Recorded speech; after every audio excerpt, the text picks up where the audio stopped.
Samuel lived far from the noise of the little frontier town, on a small piece of land surrounded by dry grass and dusty wind.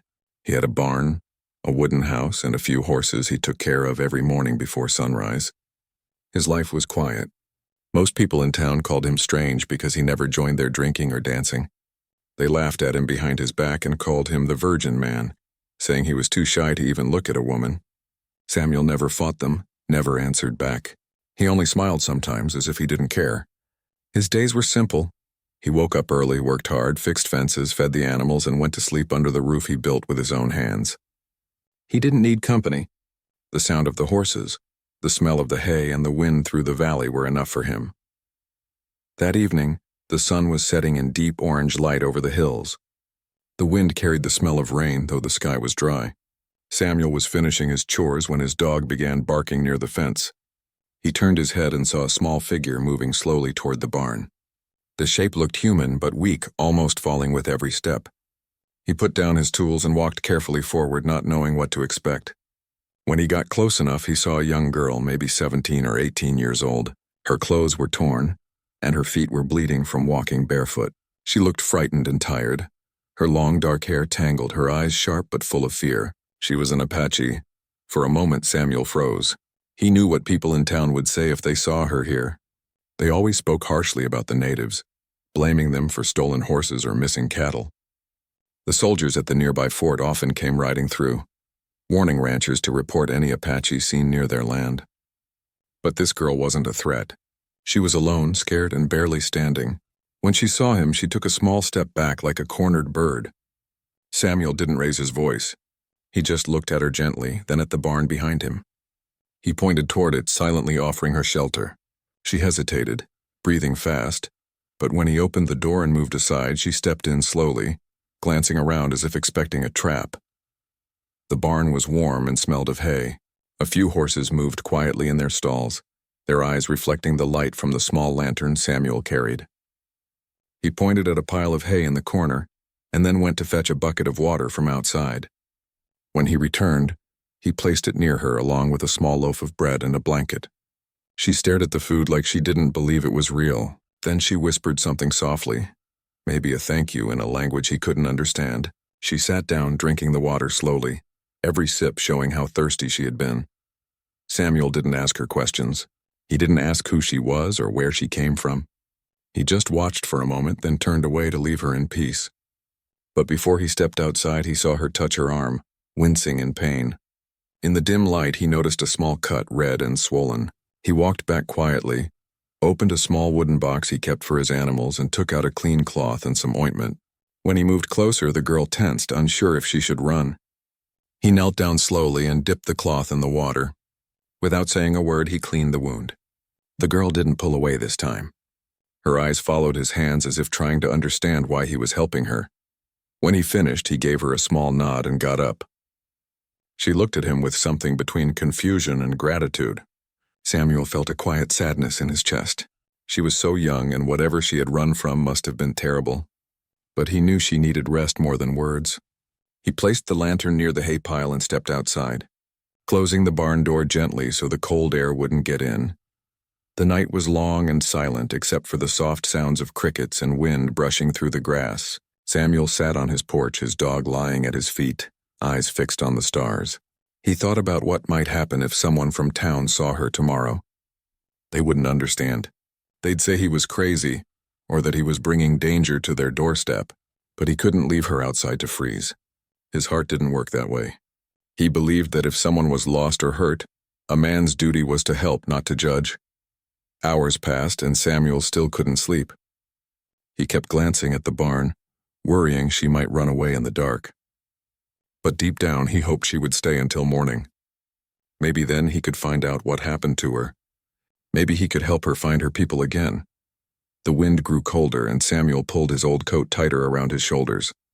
In the quiet, he remembered something his father used to say before he died. "Son, kindness doesn't make you weak. It makes you human." Those words stayed in his heart even when others laughed at him for being too soft. He smiled faintly at the memory and looked toward the barn once more. Inside, Taya, the name he didn't yet know, was already asleep, curled under the blanket like a child. The horses shifted softly nearby, their warm breath filling the air. For the first time in days, she felt safe. Samuel didn't know that by letting her in, he had already changed both their lives forever. The next morning came slowly. The first light of dawn spread across the field, touching the old barn and painting everything gold. Samuel woke before the rooster crowed, as he always did. He walked to the barn quietly, half expecting the girl to be gone. But when he opened the door, she was still there, sitting on the hay, brushing her hair with her fingers. Her face looked softer now, less afraid. She stood up quickly when she saw him clutching the blanket. Samuel raised a hand, telling her not to worry. He placed a tin plate with some beans and bread on a small crate near her, and then started feeding the horses, acting like it was just another normal morning.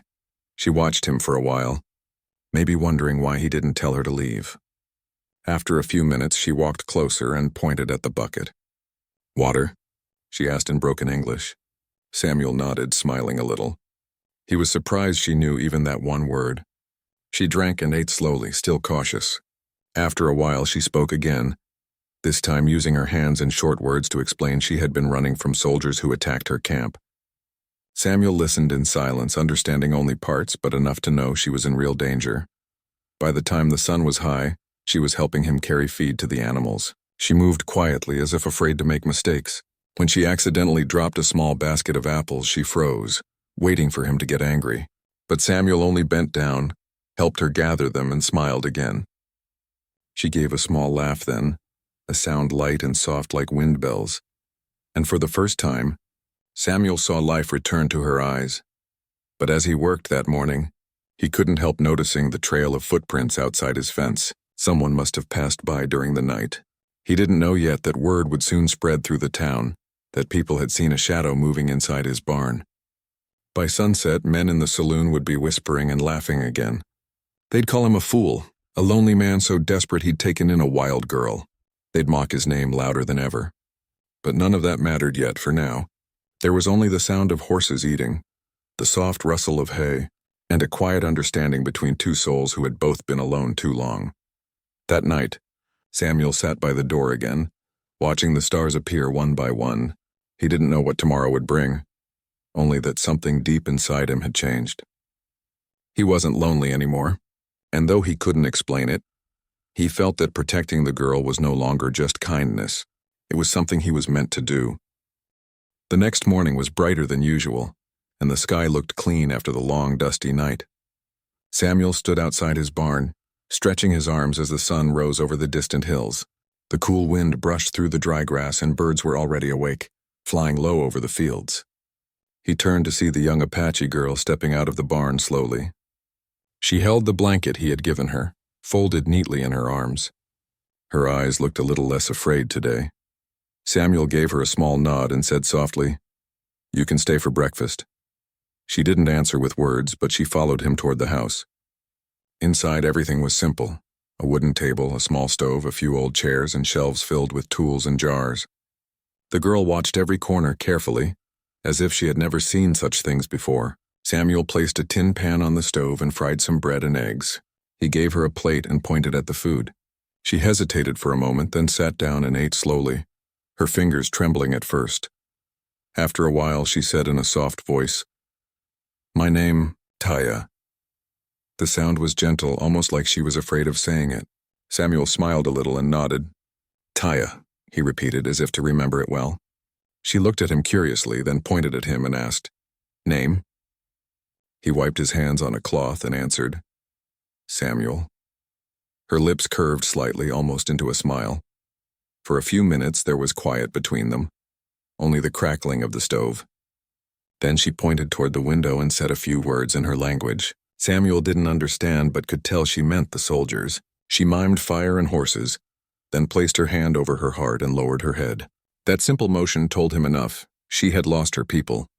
Samuel didn't know what to say, so he only nodded slowly. He wanted to tell her she was safe here, but he wasn't sure if she would believe it. Later that morning, Samuel walked with her around the barn. The horses lifted their heads and neighed softly. He noticed how calmly they acted around her. Taya reached out and brushed her fingers along one of the horses' necks, whispering words in her tongue. The animal didn't move away. Instead, it seemed to relax under her touch. Samuel realized she had a gentle hand and a natural bond with animals. It made him smile quietly, though he said nothing. As the day grew warmer, Samuel went to the river that ran behind his property to fetch water. Taya followed him at a short distance, still shy.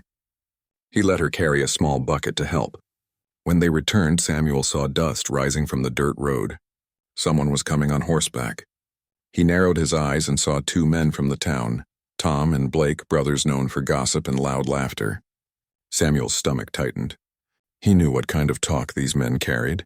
They rode up to the fence, laughing as usual. "Hey, Samuel," Tom shouted.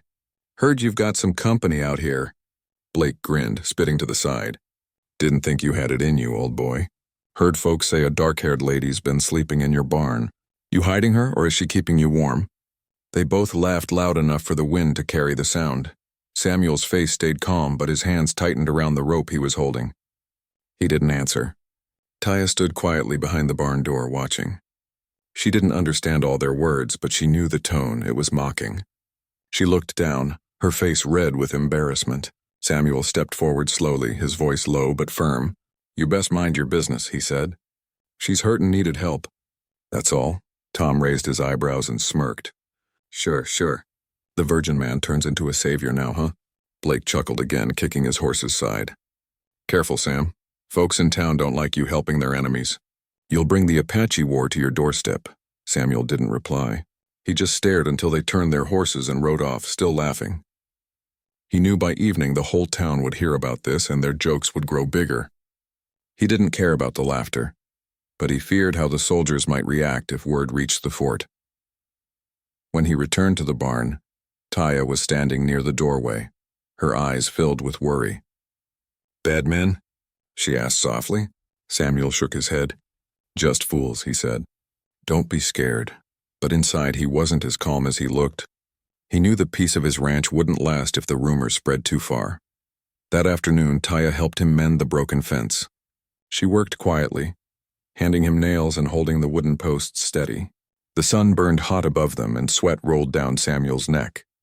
He noticed how determined she was, never complaining, even when her hands turned red from the rough wood. When they finished, she looked proud, pointing to the straight fence line with a small smile. Samuel smiled back. "Good work," he said. She didn't understand the words fully, but she knew from his tone that he meant well. Later, while Samuel cleaned his tools, he noticed her sitting under the shade of the barn, humming softly. The melody was unlike anything he had heard before, sad but beautiful, like the wind whispering through canyon walls. For a moment, the ranch felt alive in a new way. It was no longer empty. But by sunset, Samuel's peace was broken again. He saw dust rising once more in the distance, and this time it wasn't two men. It was four, riding fast toward town. He knew what that meant. The story was spreading. In the saloon, people would be laughing, drinking, and mocking him even louder. They would say the lonely man finally found company, and that he'd gone crazy for letting an Apache girl stay under his roof. That night, as the moon rose over the valley, Samuel sat outside the barn again. The wind was colder now and the stars seemed sharper. Inside the barn, Taya was resting on the hay, wrapped in the same blanket. He could hear her breathing softly, like a child asleep after a long day. Samuel thought about how cruel people could be. They laughed at what they didn't understand, feared what they never tried to know. He didn't care about being called names. What hurt him was knowing they would see her as less than human. She had done nothing wrong, only survived. He looked at the barn door and whispered quietly to himself, "They can laugh all they want. I did what was right." Hours passed, but Samuel couldn't rest. The sound of the horses moving in their stalls and the faint cry of a coyote in the distance kept him awake. He thought about what would happen if soldiers heard about her. Would they come looking for her? Would they burn his barn? He couldn't let that happen.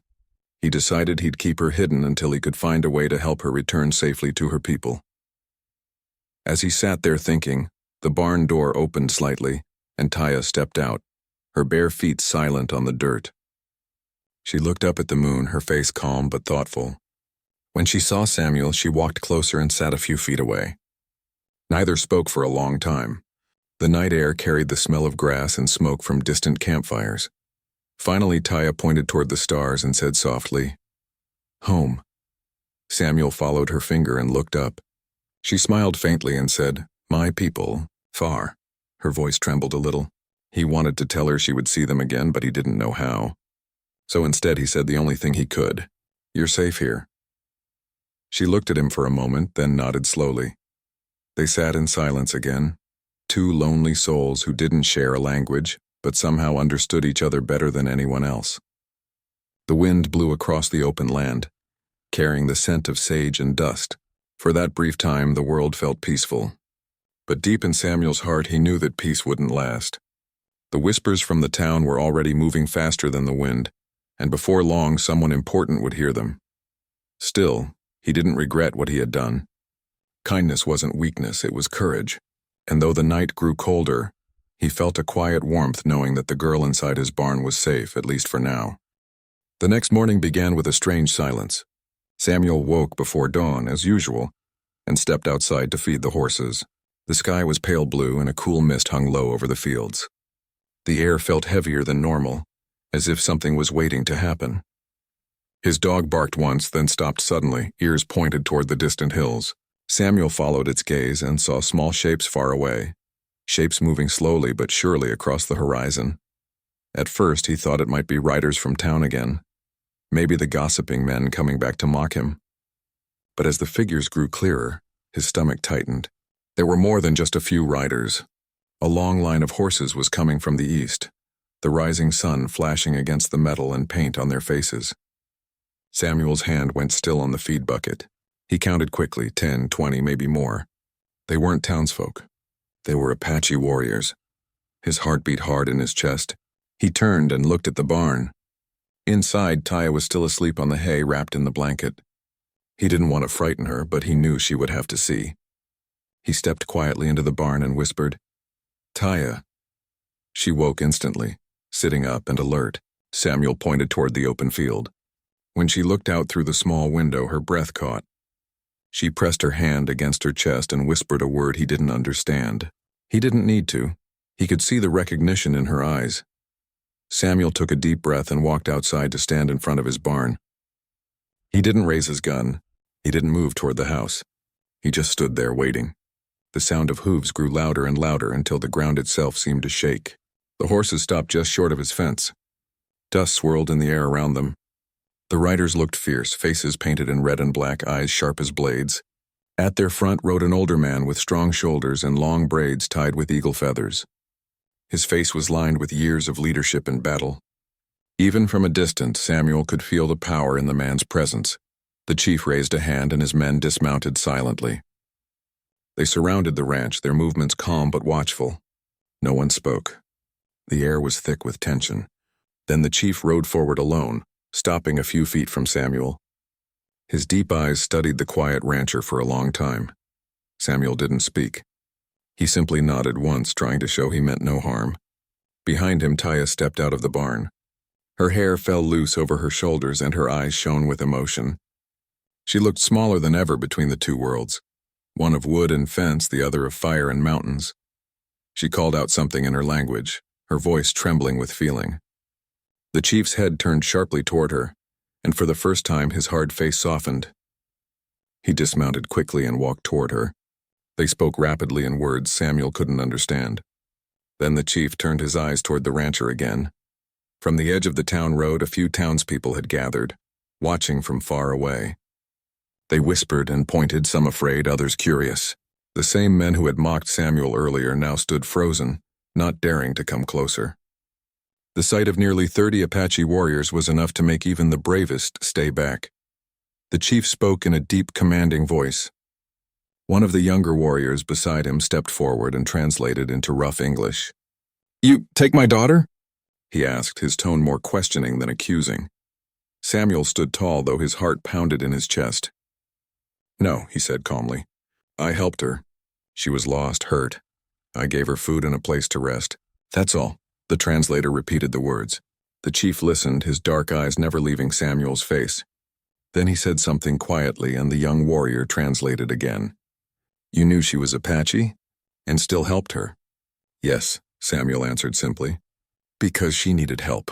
The chief stared at him for a long moment that felt endless.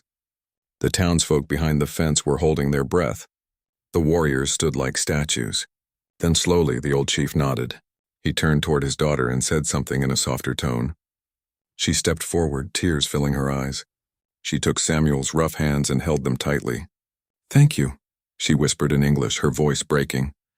Samuel didn't know what to say. He only nodded, feeling his throat tighten. The chief then looked toward the people standing in the distance. He said something loud in his language, and though most didn't understand, his voice carried power and emotion. The translator shouted his words for all to hear. "This man is not foolish. He is not weak. He saw no enemy, only a heart that needed kindness. The one who laughs at kindness is no man." The words hung in the air like thunder. The townspeople shifted uncomfortably, ashamed to meet Samuel's eyes. Even the ones who used to call him the Virgin Man looked down at their boots, their laughter gone. No one dared to speak. The chief reached into a leather pouch on his belt and took out something carved from dark wood. It was a small feather, shaped carefully by hand, polished until it shone. He held it out toward Samuel. "This," the translator said, "is honor. From my heart to yours." Samuel hesitated, then took it respectfully with both hands. The wood felt smooth and warm.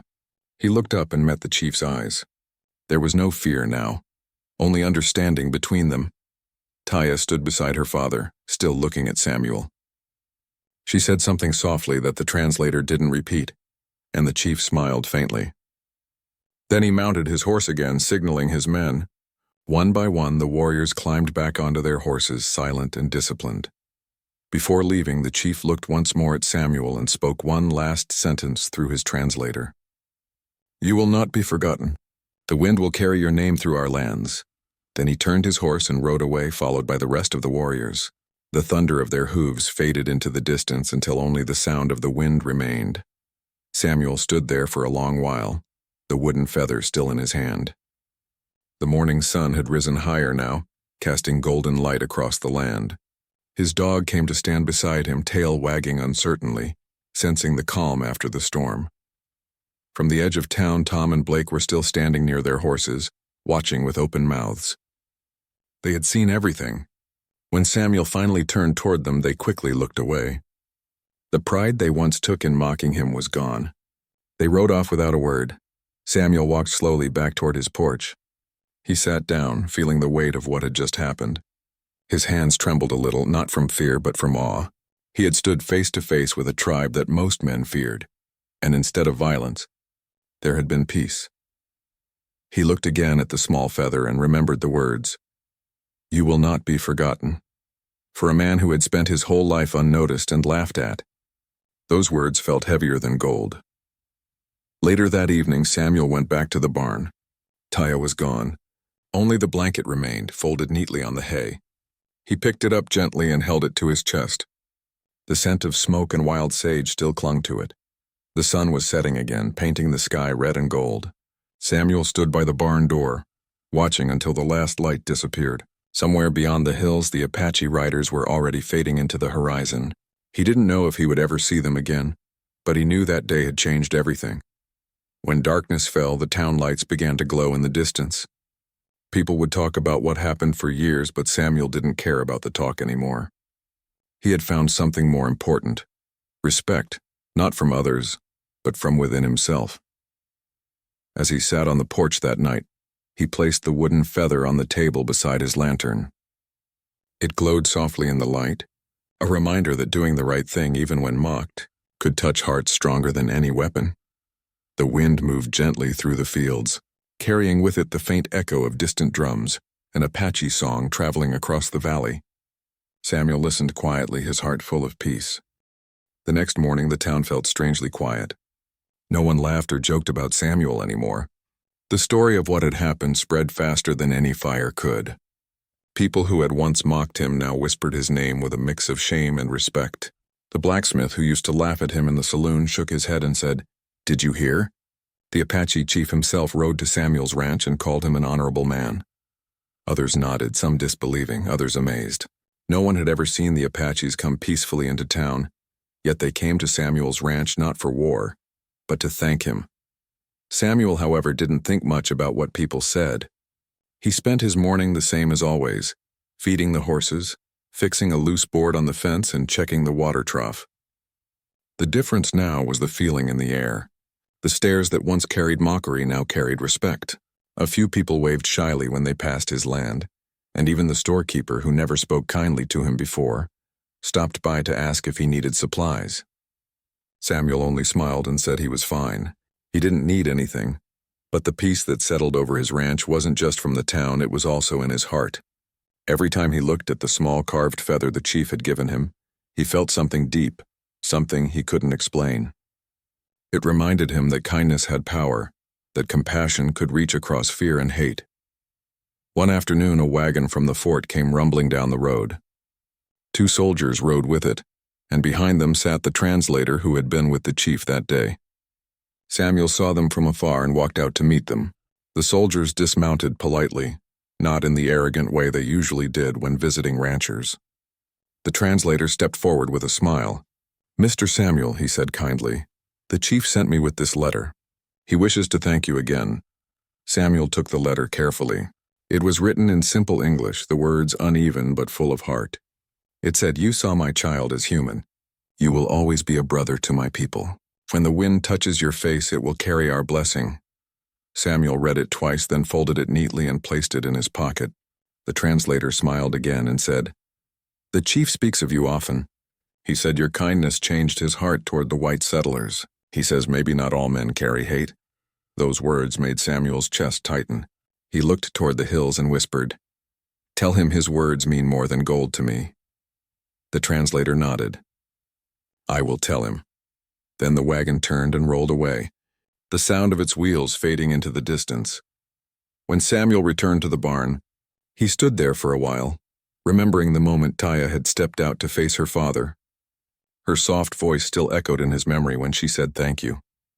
He wondered where she was now. Was she safe in her village? Did she still remember him? He hoped she did. He hoped she knew he would always be grateful for the lessons she brought into his quiet life. That evening, Samuel went into town for the first time in many weeks. People stopped to look at him when he entered the general store. The old gossipers who once laughed now spoke softly. Tom and Blake, the 2 brothers who had mocked him the worst, were standing near the counter. When they saw him, they quickly stepped aside. For the first time, they lowered their heads in front of him. Samuel didn't say anything cruel. He just nodded once and walked past them, calm and kind as always. That small gesture hurt them more than any insult could. Outside, a few children ran up to him. One of them, a little boy with dirt on his face, looked up and asked, "Mr. Samuel, is it true you talked to the Apache chief and he gave you something?" Samuel smiled and knelt down. From his pocket, he pulled out the small carved feather. The children stared at it with wide eyes. "He gave me this," Samuel said softly. "It means friendship and honor." The children's eyes lit up and they whispered to each other as he stood up again. That night, when Samuel rode back to his ranch, the stars seemed brighter than before. The air was cool, carrying the scent of pine and dust. He stopped his horse on a hill overlooking his land and watched the moonlight fall over the fields. He thought about how much had changed in just a few days. Once he had been the quiet man everyone laughed at. Now he was the man everyone respected, but he hadn't done anything to earn fame. He had only done what felt right. That thought made him smile. When he reached home, he walked to the barn as he always did before sleeping. The horses were calm, their soft breaths filling the warm air. On the small table inside, the folded blanket Taya had left still rested there. Samuel touched it gently, brushing away the dust that had gathered. Beside it lay a small bead he hadn't noticed before, round, blue, and carved with tiny patterns. It must have fallen from her necklace. He picked it up and held it in his palm. Somehow it felt alive, like a piece of memory left behind on purpose. Days passed peacefully. The town began to forget its cruelty, though Samuel never forgot how quickly laughter can turn to shame. He still went to town only when he needed something, and people treated him differently now. They asked for his advice about fences, weather, and horses. Even the sheriff tipped his hat when he passed by. Samuel remained humble, saying little, smiling often. But inside he carried the quiet pride of a man who had faced both mockery and danger, and chosen kindness every time. One morning a rider came from the east. It was the same translator again. this time alone. He brought news that made Samuel pause. The chief sends word, the man said, that Taya will soon be married to a warrior of her tribe. But she asked her father to send you this. He handed Samuel a small wrapped bundle. Inside was a piece of soft deerskin, neatly folded with a few beads sewn along the edge, the same kind of beads Taya had worn around her neck. Samuel's hand trembled as he touched it. The translator smiled. She says you are part of her story now and she will never forget you. Samuel didn't speak for a long moment. Then he said quietly, "Tell her I wish her peace. Tell her I'm glad she found her way home." The translator nodded and rode off again, leaving Samuel alone with the gift. He placed it beside the carved feather, two small reminders of a story that had crossed worlds. That night, Samuel sat on his porch again. The wind moved gently through the dry grass, the same wind that had carried Taya to his barn. He thought about the chief's words that day, how he said, "The one who mocks kindness is the true coward." Those words had stayed with him ever since. He wished everyone in the world could understand them. The stars stretched endless above him, quiet and bright. Somewhere far beyond the hills he imagined the Apache campfires glowing in the dark, and he hoped they were singing songs of peace. He closed his eyes and let the night sounds fill him. The cry of a distant owl, the creak of the wooden fence, the calm breath of the earth. He realized then that his life had not been small or meaningless, as people once said. His simple kindness had touched lives far beyond his own fence. He didn't need money or fame or the town's praise. He only needed the quiet truth of what he had done, that he had seen someone suffering and chose to help. That was enough to make a man great. As the moon climbed higher, Samuel whispered softly, "Thank you, Taya." The wind stirred, almost like a reply, brushing gently across his face.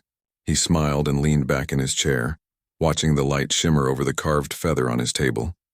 And though the night was silent, the world around him felt full, filled with the unseen voices of gratitude, peace and respect that would live long after he was gone. Time passed slowly after the visit from the translator. Days turned into months, and the memory of that cold night when Taya first came to his barn began to feel like a distant dream. Yet for Samuel it was not forgotten. Every morning when he stepped outside to feed the horses, he would look at the horizon where the Apache riders had disappeared and remember the day peace had visited his land. The small wooden feather still hung above his door, catching the light of the sun each morning. Whenever the wind blew, it made a soft tapping sound, reminding him that somewhere far away a tribe still remembered his kindness. The people in town had changed too. No one called him the Virgin Man anymore. Instead, they greeted him with respect. Some of the men even came to him for advice about repairing fences or treating sick horses. The women who once whispered behind his back now smiled politely when they saw him in the store. The laughter that used to follow him through the streets had been replaced by quiet admiration. Still, Samuel stayed humble. He never bragged, never told his story for attention. When people asked what really happened, he only said, "I just did what any man should do." He kept the ranch in good shape, though the years were starting to weigh on him. His hair grew more silver each season, and his hands, once strong, became slower. But his heart remained gentle, and his eyes were as kind as ever. The barn stood the same way it had on that first night, solid, clean, smelling of hay and wood smoke. Sometimes, when the evenings were calm and the sun turned orange behind the hills, Samuel would sit near the door and remember how she had looked that night, scared, lost and silent yet brave enough to trust a stranger. One summer afternoon, as Samuel rested under the shade of an old oak tree, a rider appeared in the distance. The dust rose behind the horse as it came closer. Samuel squinted, his hand shading his eyes. When the rider stopped at his gate, he saw a young man, strong and proud, wearing traditional Apache clothes. A necklace of small beads hung around his neck, and on his arm was a leather band marked with the same pattern Samuel had seen on Taya's blanket. The young man dismounted and walked slowly toward him. "Are you Samuel?" he asked in clear English. Samuel nodded. "I am. What brings you here, son?" The young man smiled softly. "My name is Nathan. My father was the chief. He passed to the Great Spirit last winter." Samuel bowed his head with quiet respect. "I'm sorry to hear that," he said. "He was a good man," Naughton nodded. "Before he left this world, he told me to find you. He said I must tell you something in person." Samuel's heart grew heavy as he waited for the message. The young man continued. He said, "Tell the man Samuel that his heart was the bridge between two worlds. Tell him the Apache will always ride in peace on his land. Tell him we never forgot his kindness." Samuel felt his eyes grow wet. He looked down for a moment, then whispered, "He was a wise man." The young warrior smiled and added, "He also said his daughter Taya still remembers. She has 2 children now, and one of them bears your name." Samuel froze. For a moment he couldn't speak. His throat tightened and his eyes filled completely. "My name?" he asked softly, almost in disbelief. Nathan nodded again. "Yes, the boy is called Sam. She said you gave her life when she had nothing. She said her son should carry the name of the man who gave her hope." Samuel turned his face toward the wind, blinking away the tears. He smiled faintly and said, "She was just a girl when she came here. I never thought she would remember me." "She remembers," Nathan said quietly, "and so do we." He then reached into his saddlebag and pulled out something wrapped in cloth. "This is from her." He handed it to Samuel, who opened it carefully. Inside was a small leather pouch filled with beads of many colors and a piece of cloth embroidered with tiny hand stitches. On it were symbols of the eagle and the river, the marks of her family. Samuel held it gently, his fingers trembling. "Tell her I'm honored," he said. "Tell her." "Tell her thank you." The young warrior nodded. "I will." They spoke for a while longer before Nathan climbed back onto his horse. As he rode away, Samuel stood at the gate watching him go until he was nothing but a dot in the sunlight. The air felt heavy with peace and memory. Samuel looked down at the gift in his hand and smiled to himself. He went inside and placed the new cloth beside the wooden feather on his table. Both seemed to glow under the soft afternoon light, one from a man, one from a girl who had once needed shelter. That night, Samuel sat on his porch again. The world around him was quiet except for the sound of the crickets and the whisper of wind through the grass. The moon hung low, large and silver, bathing the land in a calm glow. Samuel thought about the years that had passed. He had lived a simple life, one without riches or fame, but now he understood that sometimes the simplest life can carry the greatest meaning. He remembered his father's words again. "Kindness doesn't make you weak, it makes you human." Those words had guided him that night long ago, and they had shaped everything that followed. He felt grateful that he had listened to his heart instead of the crowd's laughter. As the night grew deeper, Samuel leaned back in his chair and closed his eyes. He imagined the Apache village far away, filled with laughter, firelight, and the sound of drums. He imagined Taya smiling, her children playing nearby. He pictured the boy named after him chasing fireflies in the dark. A quiet peace filled his soul. Weeks later, a letter arrived from the fort. It was from the translator who had helped the chief before. The letter said that the Apache tribes had agreed to a lasting peace with the settlers, and that many credited the bond formed years ago between Samuel and the chief for starting that change. The letter ended with these words: "Your act of mercy planted a seed of trust that grew into friendship. History will not forget you." Samuel read the letter slowly, smiling the whole time. When he finished, he folded it and placed it beside the feather and the embroidered cloth. Those 3 things, the gifts of peace, friendship, and memory, became his treasures. He didn't need gold or land to feel rich. His wealth lived in those small things and in the hearts of the people who remembered him. Years passed. Samuel grew older, his beard turning white, his steps slower. Yet every morning he still rose early, opened the barn door, and greeted his horses. The land was still quiet, still peaceful. People from nearby towns sometimes came to see him, to hear his story. He never spoke with pride or loudness. He only said, it was never about who was different. It was about doing what was right. One spring morning, Samuel didn't wake up as usual. The sun rose slowly over the hills, lighting up his little wooden house. His neighbors found him sitting in his chair on the porch, his hat resting on his chest and a gentle smile still on his face. He had passed away peacefully in his sleep. The news spread quickly. The townspeople, soldiers from the fort, and even men from faraway villages came to pay their respects. But what no one expected was the arrival of a group of riders from the distant desert. They came quietly, wearing feathers and beads that shimmered under the sun. At their lead was Taya herself, older now but still graceful. Her eyes filled with tears as she stepped toward the small wooden coffin. She knelt beside it, placed an eagle feather on the lid, and whispered words in her native language. Then she said softly in English, He was not of our tribe, but his heart was Apache. Everyone stood in silence, many with tears in their eyes. The words carried deep through the air, settling in every heart that heard them. For a long moment, the wind was the only sound, moving gently through the grass as if nature itself bowed in respect. After the ceremony, Taya stayed a while, sitting on the porch where Samuel used to sit. She looked at the carved feather and the small embroidered cloth, still there beside his lamp. She smiled and whispered, "Thank you, Samuel. We will never forget." When she finally rode away with her people, the wind carried her words across the valley.